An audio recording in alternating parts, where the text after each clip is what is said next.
What's going on, y'all? Charles Oaksby, Todd Billy, Todd Millie, whatever you want to call it. I'm back from vacation, and we're gonna start getting this content off, y'all. We're gonna start getting this content off. Um, Man, it's a very crazy time of year.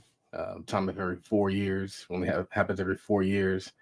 It's funny because it's like it seems like nobody pays attention to politics, and then the last 4 months out of an election year now, we care about who the president is. So interesting to see. As you can see, I'm definitely super burned from vacation. Like it was a whole vibe. Um, a whole vibe. We went to St. Vincent, which actually is a place that is just now opening itself up to tourism relatively recently. They um, just built their international airport. So we stayed at the Sandals Resort, which is brand new. We tend to stay at the brand new Sandals Resorts, which is kind of an interesting concept if you think about it, because it's like Sandals is already dope. So it's like any sandals should be dope, but the brand new ones are way better. So we were out there, learned a lot about the history. To me, it's just amazing to always see when you go to these islands, it's just like all black everything. Um, and I mean, they have their crime, but it's not super crazy like American crime. Not a lot of gangs running around, not a lot of ratchetness happening. So um, I take a lot from that, man. I take a lot from just seeing like black folks working. So kind of reminds me when you go to Atlanta and you start to see that we can coexist. You see that we can have businesses and have professional careers and be lawyers and be doctors and be nurses and all these things. It's just kind of interesting. But overall, really cool experience. I mean, a little bit of history about the island. St. Vincent is actually where they filmed Pirates of the Caribbean. But a reason why they filmed it there is because that's actually like where everything kind of happened. So the reason why St. Vincent exists is because they were settled by um, the English. And so the English, I think it was like the French came first, and then the English was like, nah, we want this. And so they came and they took it over. And then the English came back and they retook it over. And so like everybody there speaks 100% English. Um, all the signs are in English. Like it's interesting to see because I mean we've been to different Caribbean countries and different countries in that area, but this was like the most kind of American out of all of them. And I guess it wasn't really American; it was English, which America is English. So I think traveling for me isn't just about staying by the pool and getting this crazy tan. It's also about um, just like learning. So wherever I go, I want to learn. Wherever I go, I want to take a tour because you're going to go on that tour and they're going to just teach you all about everything. We've been on trips where we didn't take a tour and it wasn't quite the same. We didn't take a tour in Jamaica. Took a tour in Curacao and learned a lot. A lot of what's there is just like plantations. A lot of plantations in Curacao. But interestingly enough, there's plantations in St. Vincent. They didn't really talk about it that much, but there were. They used to, they had their slaves take care of the sugar cane, and I think they grew cotton out there as well. But definitely sugar cane, that's where the rum comes from. They would grow it there and then ship it back to England. So the same ships that were delivering the slaves are coming back and taking the product the slaves were making and sending it back to England because they don't really have the climate there to grow a lot of the things that are growing in all these different countries, which probably inspired their reason to go explore in the first place. So yeah, we always got to take that one trip a year that's just with your wife. The gym is take one trip a year that's just with your spouse, and the reason why that's important is because it kind of allows you to get out of the mode of just being mom and dad. A lot of folks, they are mom and dad, they never get out of that mode and they start to forget, like, I actually kind of rock with this person. I chose this person for a reason. Like, that's important to remember. Because the relationship is different. The relationship between a husband and a wife and mother and father is completely different. Where when I came back, I was just like, it was kind of a slight culture shock because I hadn't been like in dad mode for 7 days. And then my dad and my son comes back and it's like, I want to go to the park. I want to do this. I want to do this. I want to do this. And it's like, I forgot that like so much of my life, he comes first. So it's important to kind of be able to take a step back from that. Since we are present parents, our parents don't parent for us. A lot of people have kids and they're sending their kids to their grandma's house every weekend, every other month when they're taking their trip. We take our son with us. We have him on the weekends, of course. And so like our parents really only step in 7 days out of the year, and it's only grown to 7 days. So like the first vacation we took like this was 4 days, and I felt like we left some more on the table. And you start talking to people that are on vacation, and you're like, "How long are you at this resort?" Like, I'm here for 2 weeks. Like, how long are you at this resort? I'm here for 7 days. And so I was like, okay, we got to do more than 4 days next time because we felt like we didn't get a chance to really experience everything. So the second trip was 5 days, and it still kind of felt the same. This one was 7 days, and I felt like it was a little bit too much, but I think that it was still kind of worth it because it's like you get to exhaust your vacation a little bit. You don't feel like you leave anything on the table. We did a lot. We took a sunset cruise. We did ATVs, snorkeling, took the kayaks out. We did a lot of really cool things. We weren't really like restricted based on our time, which is what we've done in the past. In the past, you get there for 4 days and it flies by. I mean, especially like what we did the first time we went. I think we had activities like every single day. So we went to Sandals Curacao. And we did like every single day was an activity. We almost felt like the only day we didn't have anything was that very last day. And it kind of would have been cool to have some more days like that to chill. And so then the second time we went, we didn't really book any excursions. So the third time we kind of had a good balance of excursion, not excursion.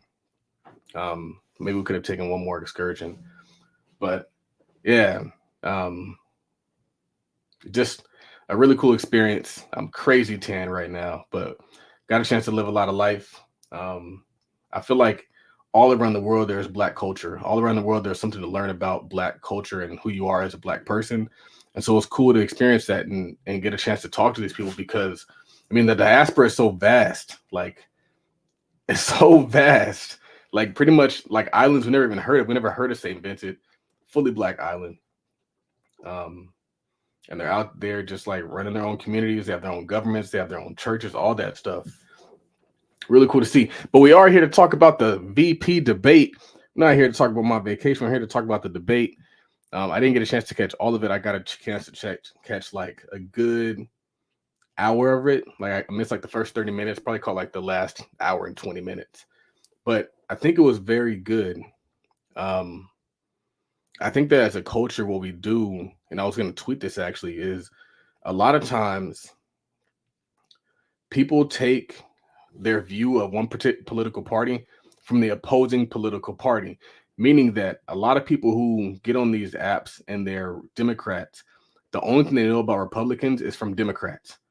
And people who are Republicans, only thing they know about Democrats is from Republicans, which I think is a huge mistake. It's good to watch these debates, watch these talks. Like I get on everything. I'm gonna watch. I watched last night. I watched the Kamala Up and Smoke interview, and I learned a lot about her. I still don't necessarily agree with her policies. I still don't think that she has the moxie to get the job done, as we're seeing in Israel, we're seeing in Ukraine. The world is burning. It's a scary place right now. But I learned a lot about her. She said some things that were very insightful. She said some things about her being a step parent and how one of the things that she focused on in terms of being a step parent was having respect for the children's biological mom. I thought that was a very dope thing to say. I've never heard anybody say that before. I never heard anybody put an emphasis on having a relationship with the parent of the children that you are quasi inheriting. A lot of times we get online and we hear people talk about like being a step baby daddy and all that, and they're like, I just can make sure the dad's out the way. You go on these pop the balloon shows, and they're like, I can't date a girl with kids because the dad might still be in the way. But what if you had a respectful relationship with that guy? Then how would your relationship with the children exist, and how would your relationship overall exist? They're not your enemy. They're just somebody who was there and it didn't work out with the first person, and that's how she has the respect of those kids. And I think that's really important because like kids don't want to see somebody shitting on their biological parent. Like whether it's the mom bashing the dad or the step parent bashing the mom. Like nobody wants to see that because that person is 50% of their DNA. Like that person is them. So if you're shitting on that person, you're effectively shitting on them. If you show respect to that person, you're showing respect to 50% of that person's DNA. And I think that's really important. So that goes not just for step parents, that goes for parents who maybe aren't with the person they had the kids with. It only benefits you to show respect to that person, respect your differences, but also respect that person. So I thought that was very insightful that she said that. She also said something about how if we have a system where only the exceptional can do well, then that's a flaw in the system. And when I heard her say it, I was like, I actually respect that statement. I wanted to, a lot of times what I do is if I'm watching something on YouTube, I'll screen record it, chop it up, and throw it into wherever I throw it, TikTok, Twitter, Instagram. And so I might circle back and actually do that for those quotes because I thought they were very insightful. And I think that's important because you need to get, and one thing that the interview was kind of edited. So the Kamala Harris interview on Up in Smoke was actually, it was very chopped and screwed. So they were allow her to sound more maybe thorough and on point than she actually is. Because you watch these debates, you watch these interviews, anything that's unscripted, she just rambles. So they probably chopped up the rambling to make it sound very concise and couldn't hear it. But I couldn't hate on her. I'm not going to vote for her, but I couldn't hate on her. I was like, I respect that. For me, my gripe with Kamala, when I first saw Kamala, and I kind of spotted her for a presidential candidate, it was when she was actually, I want to say she was running to be attorney general. So she was running to be attorney general. I spotted her, and then she became attorney general. She did that role, and then I saw her when she became a senator, and then I saw her when she pulled an Olivia Pope on us.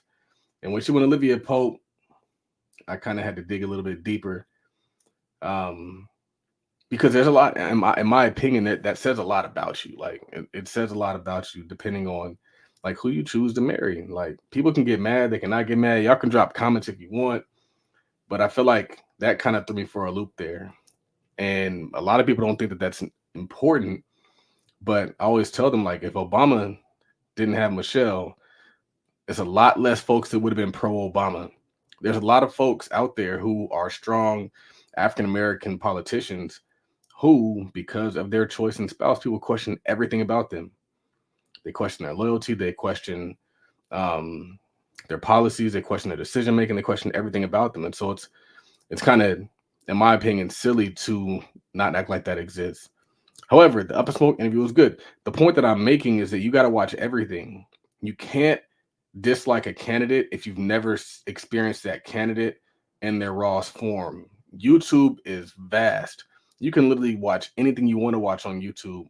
They got speeches that happened today, yesterday. So like we're not missing anything anymore. Back in the day, you had to catch on the news and then you get your little clips. Now you can literally tune into YouTube and they'll say Kamala was speaking in Georgia. Trump was speaking in Georgia, and you can watch the entire speech, not just clips.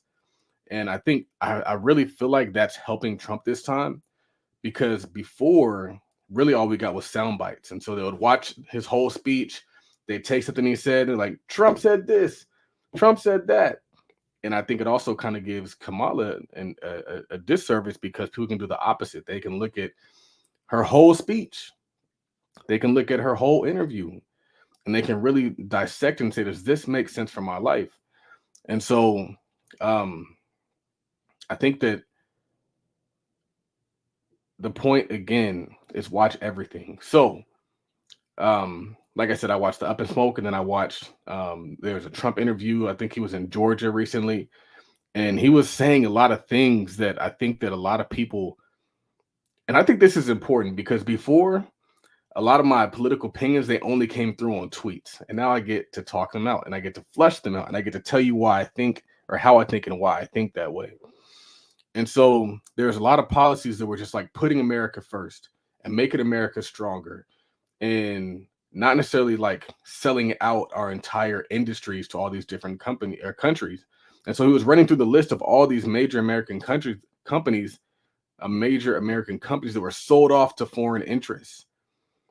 And so one of the reasons why we see a lot of inflation, especially in housing, is because you have a lot of these people from other countries bringing their non-American money into a competitive American society and buying up all of our assets and increasing the value. And so I feel like the warfare that China is waging on the United States is not one of bombs. It's one of economics, meaning they're just going to buy everything that we have and they're going to own it. And they're doing it with communist dollars. And so they're doing it. They're giving people government money and they're coming over here and they're buying up our homes. There's a home for sale in my community. It was listed at like $800,000. And it sat there. They did an open house. And then we got back from our vacation. I still saw the sign up and I was like, man, I don't think they're going to sell that house. And then yesterday I was outside, or like 2 days ago, I was outside walking with my son. We were riding the bike and I saw they were out there with a moving van and they sold the house. And I look on the front steps and they see like it's a big like Asian family, because a lot of times these Asian folks will group up and they'll buy these homes with cash, with money they get from the government. We're not getting money from the government to buy a house. We got to go out there and work and sacrifice and grind and work these jobs and go to college, try to figure it out. Meanwhile, people who come from a communist country, they get the money to come and do these things. If you guys don't know, and I wish I could pull this up, but communism is a very interesting concept. Communism, let me make sure I'm getting this right. Because you have communism, you have socialism. So China is not exactly just communist or socialist. They're actually, I want to say, communist socialists. And correct me if I'm wrong on this, but essentially what they do is, the thought is that the wealth that's generated by the industries in that country is distributed amongst everybody. Meaning that if you live in this country and there's companies that are doing well, it's distributed amongst the citizens. It's not just held by one person. Are there billionaires? Yes. But so socialism is an economic and political philosophy encompassing diverse economic and social systems characterized by social ownership of the means of production. So we're not fighting an equal fight. We're fighting a fight against people who are leveraging their government and the companies that are from that country against individuals.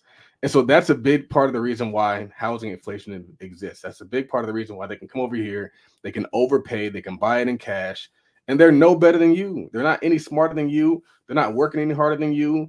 They don't have any better jobs than you. They just literally come over here. You guys have never heard of EB-5. EB-5 is basically a program that allows you to immigrate into the United States by paying or investing into a company a significant amount of money. And so that amount of money is like extremely high. It's like 250,000, if not more. EB-5 visa, and EB-5 visa, the number is, dang, they raised it up. Dang, they raised it up high. Now it's $1 million that you have to invest into a for-profit entity, but they're doing it in mass. They actually have these companies that are established so that people who want to come here on an EB-5 can invest their money, and they pool that money together and they invest it in different things.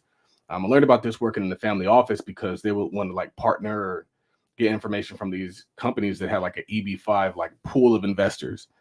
We're not fighting equal fight. You got black folks out there starting with nothing. They're not getting any socialism, not getting any of that stuff. But then you have to compete in the housing market with these people, or compete in education with these people. So I kind of went off on a tangent there, but I hope that you guys look into those things, because it exists, and Americans, specifically Black Americans, are getting our asses kicked.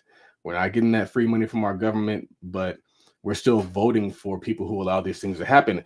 And that's why this is so important, because by putting the clamps on China, who's coming over here, they're starting businesses, they're taking business opportunities from Black folks, they're taking real estate opportunities from Black folks, they're gentrifying your communities.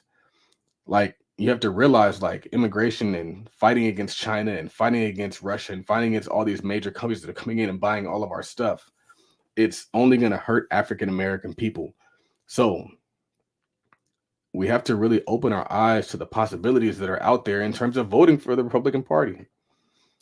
and an America First ideology. And so that's really what I was getting at is watching the Trump speech where he's talking about how we have to stop the inflow of this wealth that's just coming in from other countries to benefit other countries. So people come in, they take opportunities, they bring their money and their resources back to their home country. That's kind of the deal. Or they own it, they control it, they price this out, and then you just have black folks out here struggling. Um, but the real key is get the information about a political party from that particular party. You can't say that you dislike Democrats if you only watch Republican information. You can't say that you dislike Republicans if you only watch liberal news and media. It's an ignorant statement to make because you're not fully informed. Your goal should be as fully informed as possible. Your goal should be as aware as possible, not blind, because if you make a decision and it's the wrong decision because you didn't know any better, you still got to live with the consequences. You still got to live with the struggle. You still got to live with the inflation. You still got to live with your neighborhoods being run down. You still got to live with fathers not being in the home. You still got to live with lack of home ownership. You still got to live with all these different things that we're living with presently because we don't go and vote informed or not reading. We're not asking questions. We're just blindly following the masses who are just telling us what we want to hear. And then after they get elected, they do nothing for us. I don't know of anything specifically that Biden did for black folks. There might be some things in general that might have helped us, but I don't know of anything. And quite honestly, for 3 years, they didn't say anything. They didn't do anything. They didn't post about any accomplishments.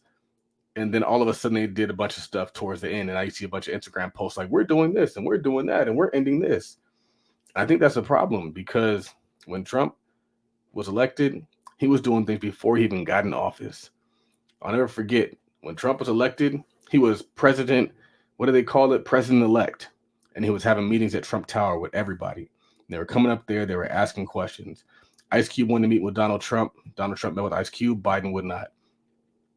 I don't know if Kamala would, but maybe she would. But one of my problems with the Democratic Party is they tend to only really associate with the entertainers, the athletes, the people who don't really live the average black life. And they also, I think that's the most important thing. They don't live the average black life. I don't care what Beyonce says about who I should vote for. Beyonce doesn't live the life that I live. I don't care what Taylor Swift or John Legend or all these famous people have to say. I care about what people who are normal people have to say, who are informed. They never go and talk to Dr. Boyce Watkins. They never go talk to Dr. Claude Anderson. They never go talk to any of these educated individuals. They only talk to rappers and athletes. They talk to Steph Curry. And I love Steph Curry, but I don't care about Steph Curry's political opinions. I care about if he's going to teach me how to shoot a basketball, but I don't care about anything else besides that. So respectfully, Steph Curry, I'm not going to vote because you tell me to vote for somebody. Beyonce, John Legend, all these people, I'm not going to vote. And then also you have to take into consideration, you got a lot of people out here who are just paid to convince you to vote a particular way. So you got D.L. Hughley. I feel like anybody who's never critical of anything that their party does is a paid agent. Like if you never criticize anything, if you just find a way to spin everything positive, I'm suspicious of you. I think you're getting paid. I think that you're ultimately biased. And that's a problem because we can't make decisions like that. We can't, it's not one-sided. A lot of stuff is 50-50. Even in terms of Republican policies, like I don't own a gun. I don't want to own a gun. I don't care about that. I'm actually very in favor of gun control. I vote Republican based off of the family principles, the religious principles, the monetary principles. All the other stuff, I don't really care about. I care about being able to build a business, invest, grow my wealth. That's it. I don't care about pro-life, pro-choice. Do what they want to do. I don't care about transgender stuff. They do what they want to do. I don't care about none of that stuff. I only care about the things that really matter. And quite honestly, as African American community, that should be our focus too. Because when you wake up in the morning and you can't pay your bills, you don't care about whether a transgender person gets surgery. When you wake up in the morning and everything's super expensive and inflated, you don't care about whether whatever silly issue they're arguing about. Like those don't matter to us. I think we need to really be honest about that. And I think if we were honest about that, about a lot of issues that didn't matter to us, we'd get what we really wanted. because they're allowing people who their main agenda is abortion to get all of our vote, and they go in office and they spend all their time worrying about abortion while folks struggling, can't buy homes, can't do any of these things. So ultimately, it's going to be an interesting election season. Circling to the actual debate, the debate was very interesting. I think it was cool to see two intelligent people, articulate people, have a conversation about these policies in a way that wasn't just like pushing their agenda. Now, I understand when people do what they do, but it was cool to have somebody articulate the reason why they feel the way they feel, um, in a way that was really well done. And so, like, shout out to JD Vance, shout out to Tim Walz. Like, I didn't really know too much about Tim Walz, but after hearing him talk, I'm like, all right, he's not that bad. He actually sounds like he's intelligent. Like, I kind of get this. He ran through his resume, and I was like, oh, okay. Not only were you um, a congressman, you also were the governor. So, like, JD Vance has just been a congressman. He's not been a governor. And being a governor, in my opinion, is very important, because if you can run a state, you can effectively run a country. And so, like, when I see somebody who's just a senator or just a congressman running for office, it kind of concerns me, because you've never run anything completely. Being a senator, while it is a great position, all they understand is things from a like myopic standpoint. When you're the governor, you're effectively a micro president. You're like a president of a state. And so I was like, man, like, I'd rather vote for Tim. If I was gonna vote Democrat, I'd rather vote Tim Walz than vote Kamala, because I feel like he understands things. I think he understands the comprehensive aspect and the bipartisan realities. Like, this stuff isn't just one sided. It's not just like, I'm a liberal and so this is what we're gonna do. It's like, no, like, where's the middle ground? That's the beauty of American politics, is you have Democrats, Republicans, they fight and they come to the middle ground. They come to a compromise that usually works for both sides, as opposed to just like pushing one person's agenda. And so I think as a governor, you kind of have to understand that. And that's how you get things done. And so I was actually impressed with Tim Walz. I kind of understand what people have their issues um, with JD Vance, but I like how he was able to kind of articulate different reasons. He was really able to kind of stand on business, is what I'll say. Tim Walz was standing on business. He was saying they try to come at him with his opinion on Trump. He explained how he was influenced by the media. He was influenced by how people put a spin on everything he was doing, and they chop it up, put in the micro clips. That was cool. He stood on business in terms of the gun issue. A lot of times people try to paint like one side is like, no, you don't believe in all these things. Like, no, I 100% want to protect our kids. I think we need to do it in a way that might introduce some gun reform, but also is going to look at actually protecting our kids, putting more security in schools, reinforcing doors, reinforcing windows. And I feel like sometimes these politicians, they have an agenda and they use certain things to push an agenda. So they've been trying to ban certain weapons or put restrictions on people's gun ownership for a while. This is just the reason why they're doing it. This is just the justification for why they're doing it in this instance. And so I think that that's interesting, because you have to really be careful about what you fall into. Like, people make it seem like their interests are genuine, but really they're just pushing an agenda because they're getting paid to do it. A lot of these politicians are multi, but they don't be making multi. And so you got to really wonder, like, man, how did you become a multi-millionaire making 150K a year? How'd that happen? How'd that happen? Who's paying you? Who is influencing you to pass these bills? Which is very interesting. Very interesting. I don't know how they get away with it. I don't know, but interested in you guys' comments. Drop some comments, because I would like to be able to look at some stuff. Let me check out my tweets. See what I tweeted today. I saw a very funny tweet today, and it said basically, I don't even think I should go there. I'm not gonna go there. So man, I'm not gonna hold you. It's been 30 minutes. I've been talking, but I'm gonna start doing more of these. Erica said it was a good debate. I think it was a great debate. It was probably the most interesting VP debate that I've seen. Usually they're very dry and very monotone. Like, I definitely don't miss Mike Pence. That guy was a snooze fest. So we don't miss Mike Pence. I think JD Vance is younger, has more energy. He stands on his opinions, man. He stands on his opinions, and his opinions seem like they make sense. He's a young guy who is well educated. He's in the same shoes as a lot of us. Like, his oldest child is in second grade, and so I was like, I can kind of relate to having like younger children. It's not like somebody was like, yeah, my kids are grown out the way, blah blah blah. But yeah, it was a good debate. Low key, it might have been better than the actual president debate. And the reason why I say that is because I feel like they answered the questions on their feet in a very well done way. So like, it wasn't, I came here to say this and this is what I'm going to say to whatever you ask me. It was more so like, okay, I'm going to think about my viewpoint and I'm going to respond to this question thoroughly. And so I thought that was really cool to see. I think JD Vance did well, but I'm not even going to hate. Tim Walz did well. Like, I can't even hate. Like, a lot of people were saying like they like Tim Walz better than they actually like Kamala right now. Like, that's what they were saying. So I think that being a governor as opposed to just being a senator plays a large part. But I think JD did well. I think he responded to a lot of the attacks they were throwing at him. I'm not sure which way CBS leans, but I'm pretty sure it's more liberal than conservative. Eric said, I just need them to cut the check for North Carolina and Georgia. What's going on out there? Are people okay? I keep seeing reports. It's interesting. We were in St. Vincent flying.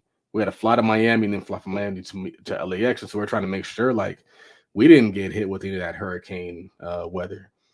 But apparently it's crazy. But you know who's winning right now is Steven Story and his company where they teach people how to be insurance adjusters.